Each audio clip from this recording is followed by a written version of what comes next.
Hello guys, नमस्कार। आपका ज्ञान ज्योति यूट्यूब चैनल में स्वागत है। यहाँ मैं आर के शर्मा आपको इलेक्ट्रीशियन थ्योरी के कुछ महत्वपूर्ण टॉपिक पढ़ा रहे हैं। हम चल रहे हैं इस यूट्यूब चैनल में। आपको पर डे के एक दो वीडियो मिल रहे हैं।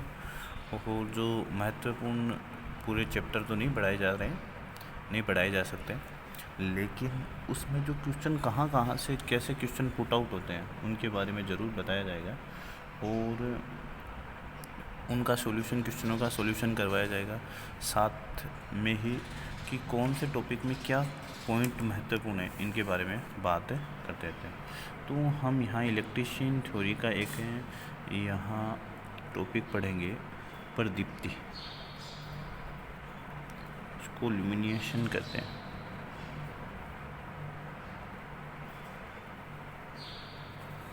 इसमें के बारे में हम बात करेंगे। देखो, प्रदीप्ति होती क्या है कि आपको प्रदीप्ति का परिभाषा अर्थ समझ में आ जाना चाहिए। जैसे मेरे पास एक बल्ब है,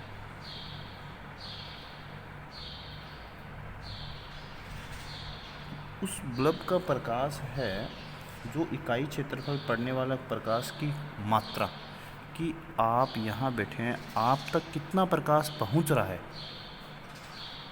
आप तक कितना प्रकाश पहुँच रहा है, वो ही क्या कहलाता है, प्रदीप्ति कहलाता है। प्रदीप्ति का मतलब ये नहीं कि ये प्रकाश कितना उत्पन्न कर रहा है, आप तक यहाँ कितना प्रकाश पहुँच रहा है, मतलब इकाई क्षेत्रफल पर पड़ने वाले प्रकाश की कुल मात्रा वो प्रदीप्ति कहलाती है। अब हम आगे इसमें बात करेंगे। प्रदीप्ति के जैसे तीन मात्रक होते हैं, तीनों मात्रकों के ऊपर बात करेंगे। तो सबसे पहले अगर हम बात करें कि एक होता है प्रदीप्ति पुंज,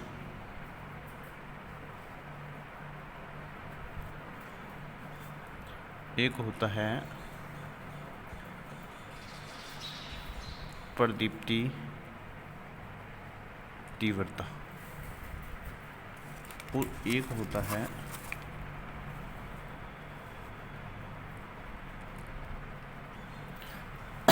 प्रदीप्ति।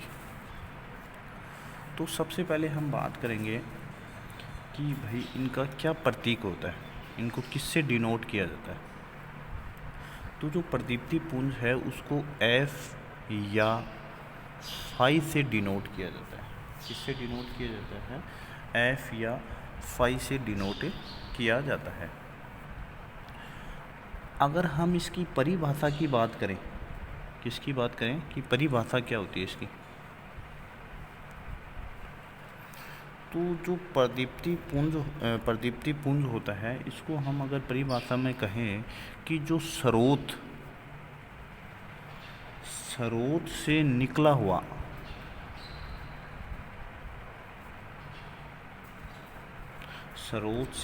हुआ कुल प्रकाश, अभी मैंने बात की वो थोड़ी देर पहले आपको बताया, कुल प्रकाश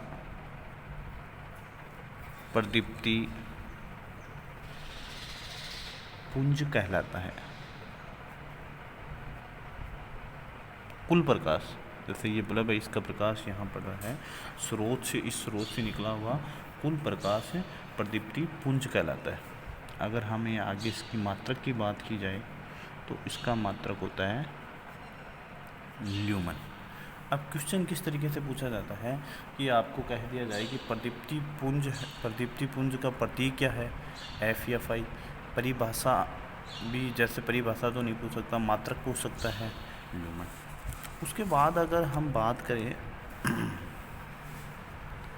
प्रदीप्ति तीव्रता, इसको I से डिनोट करते हैं। इसका मतलब ये हुआ कि जो प्रदीप्ति तीव्रता क्या होती है कि स्रोत से प्रति इकाई ठोस कोण निकला प्रकाश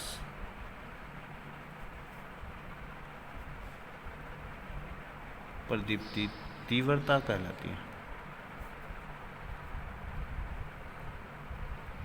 मतलब ये हुआ कि इसको I से तो डिनोट करते हैं, वो जो स्रोत से जब प्रकाश निकलता है वो प्रति इकाई, मतलब कितने क्षेत्रफल के अंदर है, कितना गहरे से वो प्रकाश है, वो कितनी तीव्रता से, कितनी स्पीड, कितने समय के अंदर वहाँ तक पहुँचता है कि स्रोत से प्रति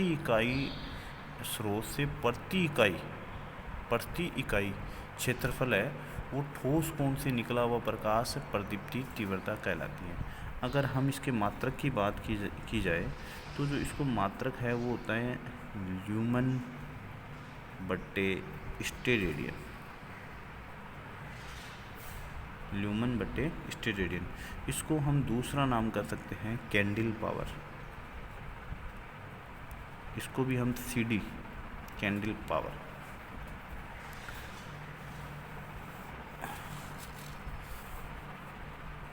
अगर हम प्रदीप्ति की बात की जाए, इसको E से डिनोट करते हैं। प्रदीप्ति क्या है? E।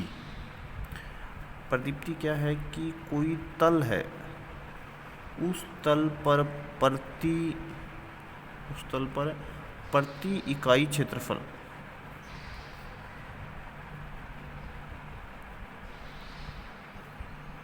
आपतित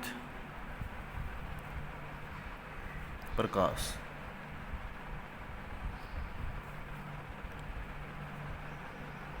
प्रदीप्ति कहलाती है।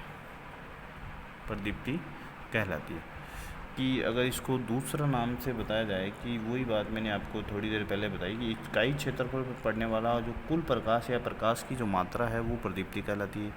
या तल, जैसे ये बल्ब हुआ, इस बल्ब की तल पर इकाई क्षेत्रफल पर आपतित प्रकाश प्रदीप्ति कहलाती है। अगर इसके मात्रक की बात की जाए तो इसका मात्रक होता है, अगर इसको हम लिख सकते हैं E बराबर F/A, और इसको हम लिख सकते हैं F मतलब ल्यूमन, क्योंकि किसका प्रदीप्ति पुंज है वो उसका क्या होता है? ल्यूमन। इसको हम किससे लिख सकते हैं? ल्यूमन। और हमेशा ये किस में आता है? एरिया, क्षेत्रफल, स्क्वायर में। तो भाई मैं मीटर स्क्वायर, तो इसका मात्रक क्या हो गया? ल्यूमन बट्टे मीटर स्क्वायर। ल्यूमन बट्टे मीटर स्क्वायर। अब इसमें से क्वेश्चन इस तरीके से पूछे जाते हैं कि प्रदीप्ति है, उसका प्रतीक, प्रदीप्ति तीव्रता का प्रतीक, प्रदीप्ति पुंज का प्रतीक और इनके मात्रक प्रतीक। इसमें ये क्वेश्चन पूछे जाते हैं। उसके बाद हम बात करेंगे छोटे छोटे पॉइंटों पे। जैसे अगर बात करें जो ठोस कोण होता है उसका मात्रक स्टेरेडियन होता है।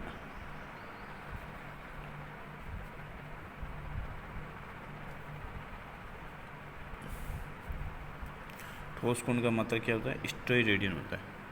अगर दूसरे पॉइंट पे की जाए कि जब कोई एक मानक बल्ब होता है, मान लो कि एक मानक बल्ब या एक बल्ब प्रति ल्यूमन, एक मानक बल्ब होता है जो अपन यूज करते हैं, वो प्रति ल्यूमन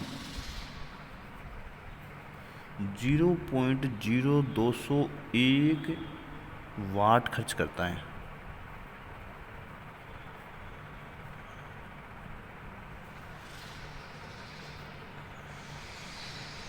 जो एक बल्ब हम लगाते हैं उसका यूज करते हैं, तो जो उसका जो खर्च है वो प्रति ल्यूमन कितना होता है? एक मानक बल्ब का 0.0201 मतलब 0.201 वाट खर्च करता है। अगर इसी के बाद अगर हम मोमबत्ती की बात करें कि एक मोमबत्ती प्रति घंटा, जब हम इसको जलाते हैं प्रति घंटा, तो प्रति घंटा 7.776 ग्राम मोम की खपत करती है।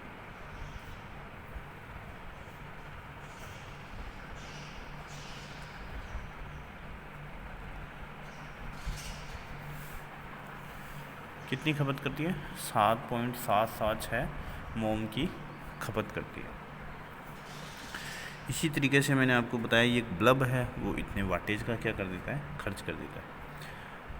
अगर हम आगे इसकी बात करें, जो दृष्टि प्रकाश होता है, देखते हैं, या दृश्य प्रकाश बोल दो उसको हम, जैसे कि देखने वाला जो प्रकाश होता है, जो दृश्य प्रकाश की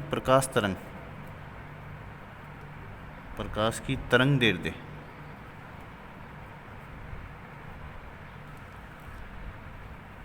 वो होती है कि इतने प्रकाश में हमें दिखता है 380 गुणा 10 की पावर 9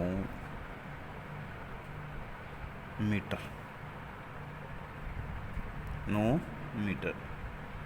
ये कौन सी की होती है? इसमें लिखा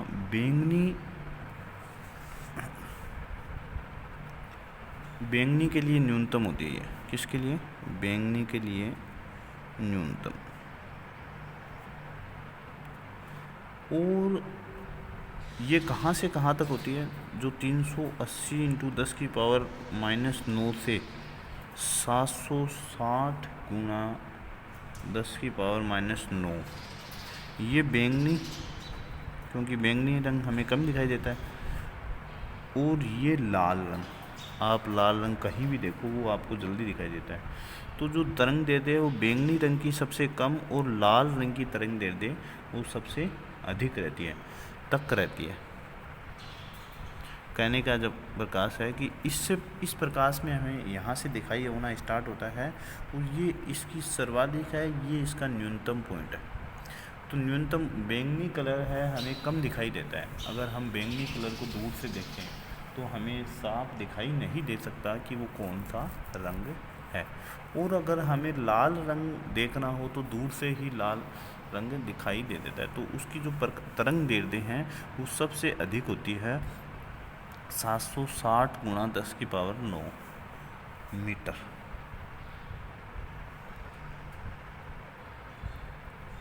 अगर हम इसके आगे बात करें कि इससे कम तरंग दैर्ध्य का प्रकाश पराबैंगनी किरणों के रूप में होता है। इससे कम तरंग दैर्ध्य का प्रकाश पराबैंगनी किरणों के रूप में होता है, और इससे अधिक तरंग दैर्ध्य का प्रकाश अवरक्त किरणों के रूप में होता है। जो इससे कम होता है वो पराबैंगनी किरणें होती है।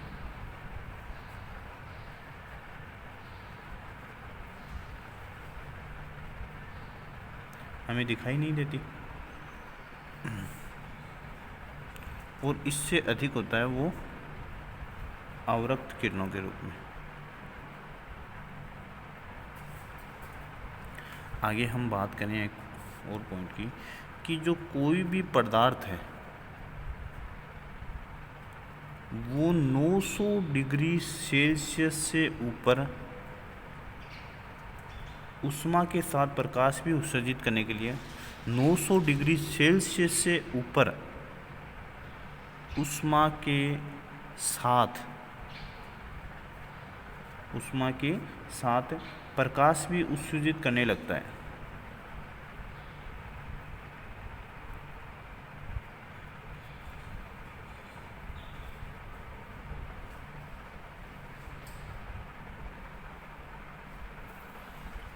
आपने देखा होगा कि इतने डिग्री जब टेम्परेचर होता है कोई पदार्थ का, तो उस कलर के अंदर हमें प्रकाश रंग भी दिखाई, उससे पास वाली चीज़ें भी दिखाई देने, मतलब उससे प्रकाश भी उत्पन्न होने लगता है, वो प्रकाश भी उत्सर्जित करने लगता है। उसके बाद अगर हम बात करें कि एक औपात गुणांक का मान 1.2 से 1.4 के बीच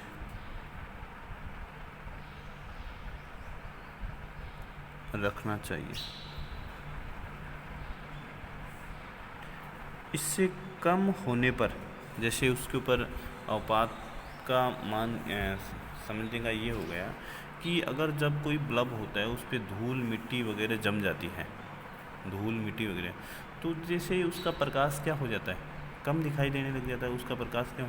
जैसे ही बल्ब के ऊपर हमें क्या हो जाता है, मिट्टी वगैरह जम जाती है, कुछ ब्लैकनेस जम जाता है, तो जो प्रकाश का क्षेत्रफल होता है वो भी कम हो जाता है, मतलब हर चीज़ पे इफेक्ट पड़ता है। तो इसी तरीके से क्या हो जाता है, जो औपात गुणांक का मान है वो 1.2 से 1.4 के बीच रखना चाहिए, जिससे इससे कम होने पर क्या होता है, बल्ब की सतह को साफ़ करना चाहिए। इससे कम हो तो क्या करना चाहिए, बल्ब को साफ़ करना चाहिए।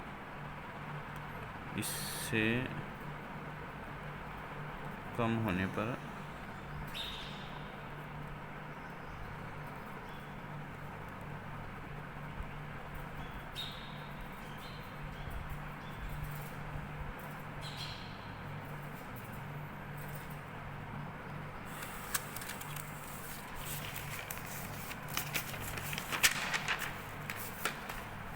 इसके बाद का पॉइंट ये है कि प्रदीप्ति को कौन कौन से कारक है वो प्रभावित करते हैं।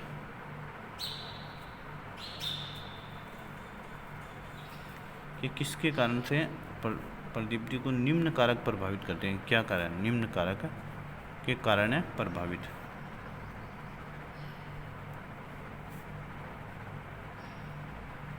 जैसे पहली कारण की बात करें, स्थान, ऊंचाई अनुपात।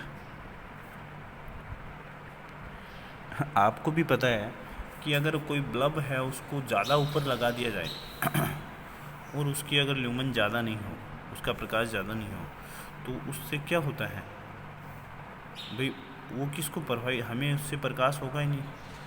हमें जिस तल पे प्रकाश चाहिए उस तल पे प्रकाश है पहुँचेगा ही नहीं। तो पहला है कि स्थान ऊंचाई का अनुपात भी देखना चाहिए। ये भी प्रभावित करता है कि कितने ऊंचाई पर लगाना चाहिए, कि इससे इसका प्रकाश है कहाँ लगाना चाहिए। प्रकाशित होने वाले तल का क्षेत्रफल, प्रकाशित होने वाले तल का क्षेत्रफल, प्रकाशित होने वाले तल का क्षेत्रफल कि प्रकाश कि जो प्रकाश है उस तल के क्षेत्र पर कितना क्षेत्रफल है, उस एरिया को घेर है। प्रकाशित होने वाले तल का क्षेत्रफल। अगर हम एक बड़ा होल है, उस होल में अगर 100 वाट का बल्ब लगा दें तो वो उसके लिए क्या हुआ, प्रकाश का तल उसके लिए सेटिस्फाई नहीं है। कि उसको तल क्या चाहिए, बड़े तल, बड़े क्षेत्रफल के लिए बड़ा प्रकाश की तीव्रता है वो ज़्यादा चाहिए और उसका ल्यूमेन भी ज़्यादा चाहिए, तो प्रकाश की पुंज भी ज़्यादा चाहिए। तो अगर जितना क्षेत्रफल अधिक हो उसके लिए ज़्यादा अपने को आवश्यकता होगी प्रकाश की, तो और कम क्षेत्रफल होगा उसके लिए कम प्रकाश की आवश्यकता होगी। अगर तीसरी बात की जाए, प्रकाश विधि, इसका मतलब ये है कि प्रत्यक्ष, अप्रत्यक्ष, अर्ध प्रत्यक्ष व साधारण विधि है, इसका यूज करना चाहिए। प्रकाश विधि के लिए कौन सी, प्रत्यक्ष सामने लगाना चाहिए, कहाँ लगाना चाहिए, इनके लिए कि कहाँ हमें उस तल पे सही प्रकाश से दिखाई दे। उसके बाद अगर हम बात करें छत व दीवारों का रंग, ये भी भाई अगर आपको पता है वाइट कलर होगा तो प्रकाश का जो रंग है वो आपको साफ दिखाई देगा और उससे भी प्रकाश वो क्या होगा, उसको शोषित नहीं करेगा, प्रकाश को अवशोषित नहीं करेगा, वो उसको देगा। वो अगर ऐसे ही कुछ बैंगनी रंग होगा तो वो प्रकाश को कंज्यूम करेगा, अवशोषित करेगा। तो जो दीवारों का रंग है उसके ऊपर भी डिपेंड करता है कि प्रकाश जो प्रकाश का क्षेत्रफल या प्रकाश की तीव्रता या प्रकाश पुंज है वो भी इसके ऊपर डिपेंड करता है। अगर हम पांचवी बात करें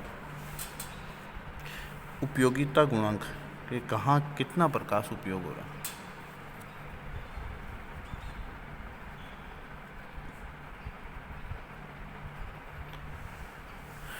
और अवपात हमने बताया था आपको, अवताप गुणांक कि कलर उसको हम साफ़ करते रहना चाहिए, धूल मिट्टी वगैरह नहीं जमनी चाहिए। इसके आगे हम बात करेंगे कि जो प्रदीप्ति से दो नियम है, प्रदीप्ति के दो नियम हैं, प्रदीप्ति के नियमों पे बात करेंगे हम आगे।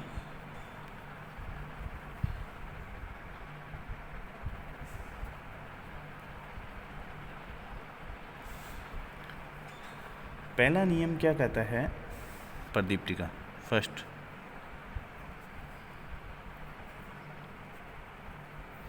पहला नियम ये कहता है कि यह व्युत्क्रम वर्ग के नियम के नाम से भी जाना जाता है। इसको पहले नियम को हम व्युत्क्रम वर्ग नियम भी कहते हैं। व्युत्क्रम वर्ग नियम, व्युत्क्रम वर्ग नियम के नाम से भी जाना जाता है। अब अगर इस नियम की बात करें, इस नियम के अनुसार किसी तल की कोई भी क्या है, कोई भी तल या किसी भी तल पर प्रदीप्ति का मान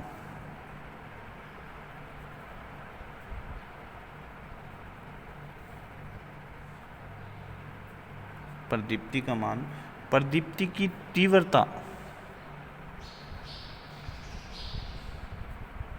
को किससे डिनोट करते हैं? आई से। तीव्रता के समानुपाती होता है।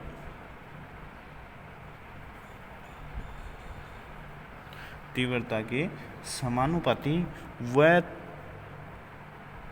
तल तथा स्रोत, इसको किससे डिनोट करते हैं? के बीच की दूरी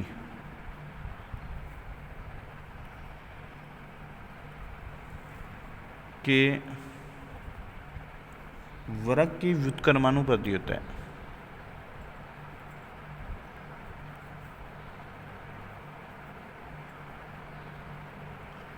आप यहाँ समझो इसको।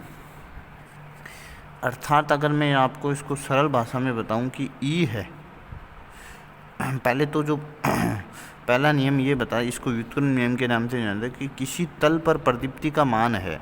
कोई तल है, जैसे ये तल है, यहाँ पर का, यहाँ मान लो कोई बल्ब है, उस बल्ब इस तल पर इस प्रदीप्ति का मान, प्रदीप्ति की तीव्रता जो आई है उसके तो समानुपाती होता है। तो इसको हम इस तरीके से कहते हैं, ये ई है, प्रदीप्ति ई समानुपाती आई क्या हुआ? प्रदीप्ति तीव्रता। इसके तो हमेशा समानुपाती होती है। और जो बीच की दूरी होती है, यहाँ और यहाँ से जो बीच की दूरी है, दूरी को हमेशा किससे करते हैं? डी से, मतलब डिस्टेंस। ये दूरी इसके वर्ग, मतलब डी हुआ, इसका वर्ग क्या हुआ? D square. इसके व्युत्क्रमानुपाती होती है।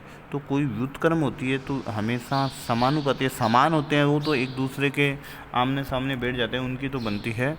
और जो विपरीत होते हैं वो हमेशा एक दूसरे के एंटी बैठते हैं।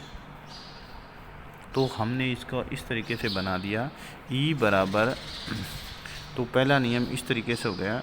इसको तो ये तो इसके तो समानुपाती हो गया, इसके व्युत्क्रमानुपाती हो गया। ये फर्स्ट नियम। इसके बाद हम दूसरे नियम पे बात करेंगे।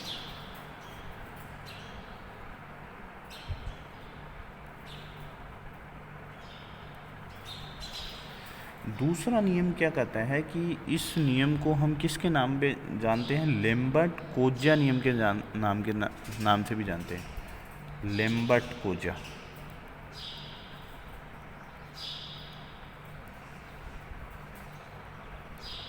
उसको हम जानते थे किसके नाम से?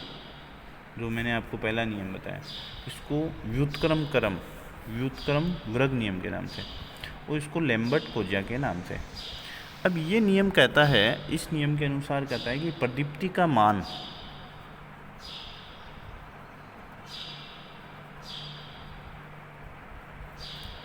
का जो मान है वो अभिलंब तथा आपतित किरण, ये तो आपकी साइंस में पढ़ी होगी, अभिलंब और आपतित किरण के बीच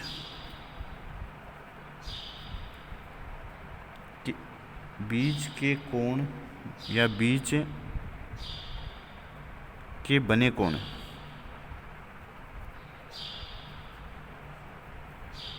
समानुपाती होता है।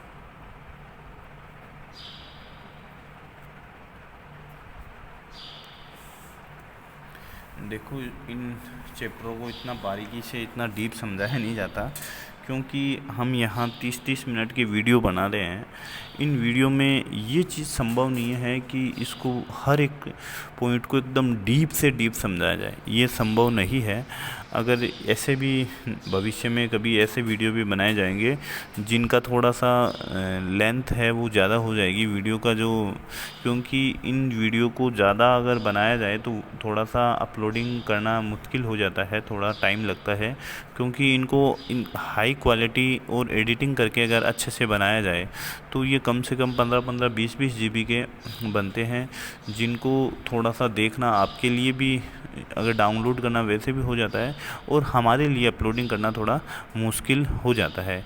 इसके लिए इनको थोड़ा सा जो महत्वपूर्ण पॉइंट है उन्हीं को समझाया जा रहा है, क्योंकि आपको ऐसा नहीं लगे कि अभी भारत सरकार ने जो लॉकडाउन कर रखा है, ये एक कोरोना नाम की जो महामारी आ रखी है, उस महामारी के कारण से जो हमारी अर्थव्यवस्था है, वो जो जीवन दिनचर्या है, वो जो सिस्टम है, वो सभी तहस नहस हो रखा है।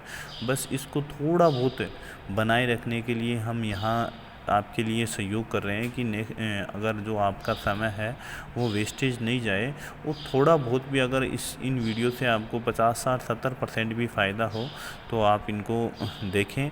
इसी को ध्यान में रखते हुए हम यहाँ बता रहे हैं।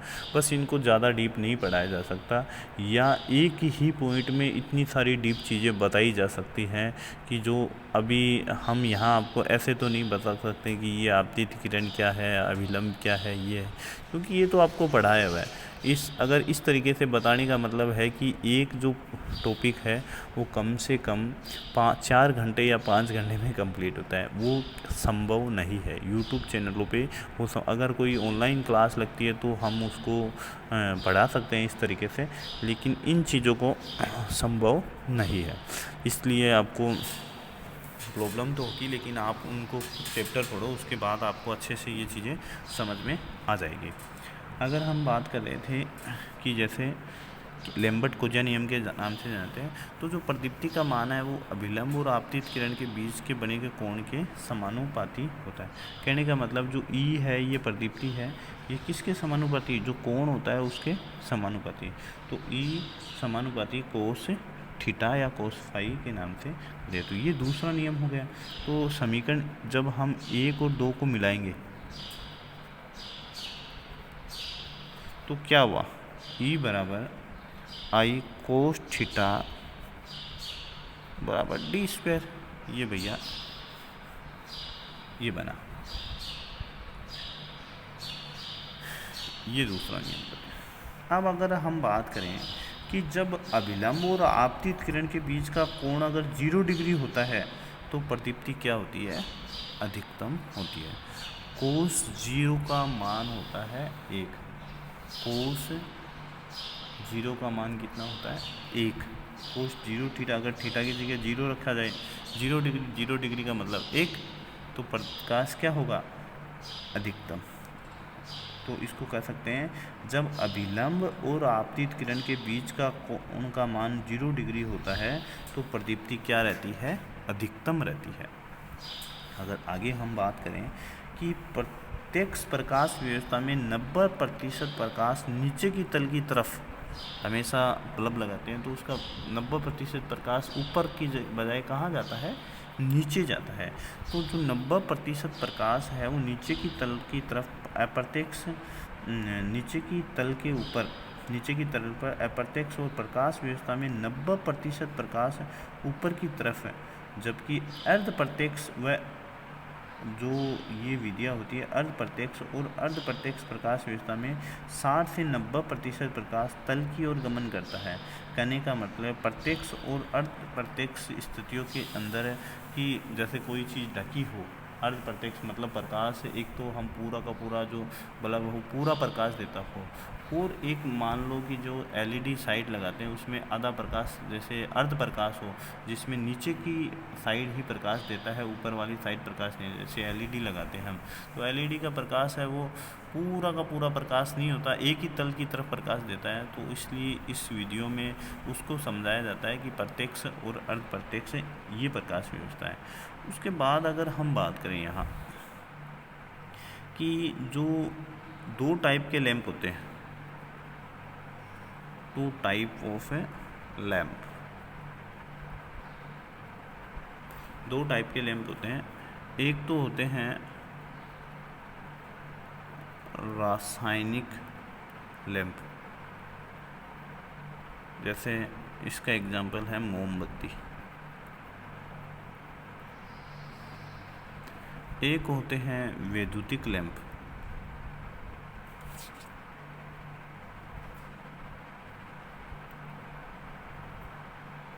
जैसे एग्जाम्पल बल्ब।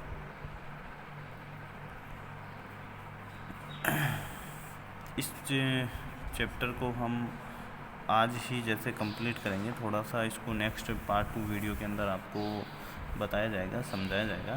तो इसका जो पार्ट 2 वीडियो है वो जल्दी ही बनाया जाएगा, तो इसको पार्ट 2 वीडियो में आप ज़रूर देखें। और ज्ञान ज्योति यूट्यूब चैनल को सब्सक्राइब करें, लाइक करें, शेयर करें। आप सभी का धन्यवाद।